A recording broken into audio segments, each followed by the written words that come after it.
News India 27 नव्या पिढीचं नवं माध्यम।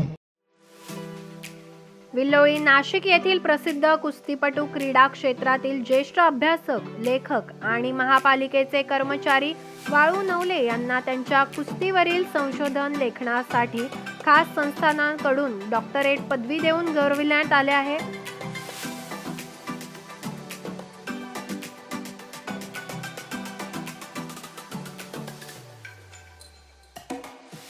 मथुरा येथील राष्ट्रीय सेवक संघप्रेमी पंडित दीनदयाळ उपाध्याय हिंदी विद्यापीठाने वाळू नवले यांना उल्लेखनीय कार्यासाठी डॉक्टरेटचा सन्मान प्रदान केला आहे। नुकताच इंदूर येथे झालेल्या कार्यक्रमात हा सन्मान सोहळा संपन्न झाला आहे।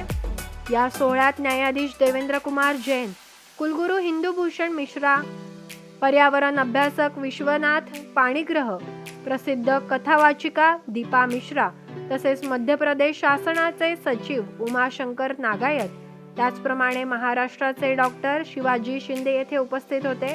नवले यांचा हा सन्मान त्यांच्या कुस्तीविषयक संशोधनात्मक लेखनामुळे प्रदान करण्यात आलेला आहे। योगदानाची दखल घेऊन त्यांच्या कार्य कुस्ती क्षेत्रात प्रभावी ठरल्याचं सर्वत्र समाधान व्यक्त होत आहे।